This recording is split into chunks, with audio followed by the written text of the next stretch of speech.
राजपुरा प्रभाग के किसानों और नागरिकों की समस्याओं को ध्यान में रखते हुए भोगवतदार श्रेणी को 2 से घटाकर 1 करने के संबंध में राष्ट्रीय पिछड़ा वर्ग आयोग के अध्यक्ष हंसराज अहीर, पूर्व विधायक एडवोकेट संजय धोटे की उपस्थिति में 17 अगस्त को जनसुनवाई आयोजित की गई। ठीक 6 माह बाद 6 मार्च को मंडल कार्यालय में जनसुनवाई के संबंध में समीक्षा बैठक आयोजित की गई। राजस्व विभाग ने 162 मामलों का निपटारा किया। बताया कि 34 मामले अंतिम मंजूरी के लिए हैं, लेकिन 1000 से अधिक मामले त्रुटियों के कारण लंबित रखे गए हैं। राजस्व विभाग के खराब प्रदर्शन के कारण नागरिकों में भारी असंतोष है। हंसराज अहीर ने इस संबंध में अधिकारियों को कड़ी फटकार लगाई तथा लंबित मामलों को शीघ्र निपटारे के निर्देश दिए। राजपुरा विधानसभा क्षेत्र के कोटपीपरी, कोरपना, जीवती, राजपुरा तालुका के किसानों नागरिकों को केस 1 में भोगवतदार 2 में परिवर्तन करने के संबंध में कई मामले लंबित थे। इस संबंध में नागरिकों ने ज्ञापन प्रस्तुत कर समस्या के समाधान करने का प्रयास किया।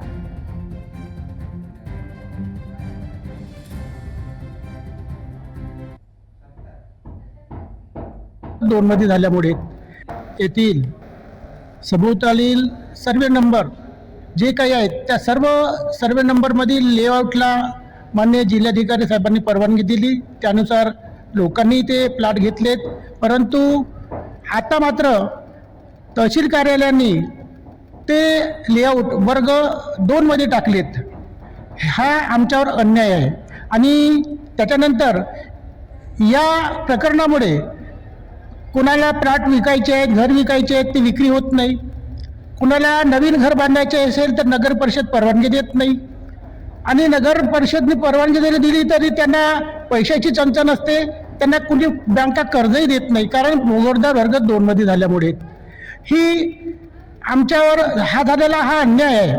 आणि आता तहसील कार्यालय आम्हाला मूल्यांकन करायला सांगते, जे की सुरुवातीला कलेक्टर साहेबांनी येण्याची परवानगी दिली तेव्हाच हे सगळं झालेलं आहे आणि आता डबल आमच्याकडून ते आमच्या भार बसत आहे। भास्कर नागोराव ठावरी, देशपांडेवाडीमध्ये राहतो, रिटायर्ड मुख्याध्यापक। आम्ही 94-95 मध्ये या ठिकाणी माननीय जिल्हाधिकाऱ्यांनी दिलेल्या परवानगीच्या आधारावर त्यांच्यावर विश्वास ठेवून सर्वांनी आमच्या निवासासाठी प्लॉट घेतले, परंतु ते प्लॉट घेतल्यानंतर आम्हाला ते सगळे सातबारे मिळाले आणि ते सातबारे 20-21 ला म्हणजे तब्बल 25 वर्षानंतर ते सातबारामध्ये संगणकीकृत नोंद करताना त्याच्यात एकची नोंद सर्व सातबाऱ्याची करण्यात आली, परंतु लगेच 2-3 महिन्याच्या कालावधीमध्ये सर्व सातबारे हे जवळपास सगळ्या लोकांचे सातबारे भोगवतदार नंबर 2 मध्ये रूपांतरित करण्यात आले आणि ही आमच्यासाठी अन्यायकारक बाब आहे।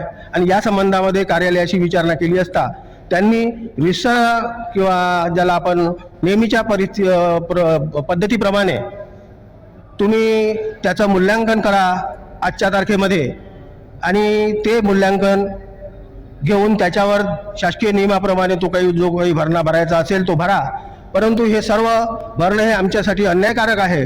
कारण एवढं मूल्यांकन करण्याची काही गरज नाही आहे, कारण 25-30 वर्षापूर्वी आम्ही प्लॉट घेतले, ते 10,000 रुपयामध्ये प्लॉट झाले। आज त्याचं मूल्यांकन जर करण्याचा आमचा काही खरं तर काही प्रश्नच नाही आहे। जी चूक कार्यालयाने केलेली आहे ती चूक त्यांनी दुरुस्त करावी आणि आम्हाला आमचे 1 नंबरचे सातबारे देऊन आमचा जो काही होणारा भूदंड आहे तो भूदंड आम्हाला बसणार नाही याची काळजी घ्यावी।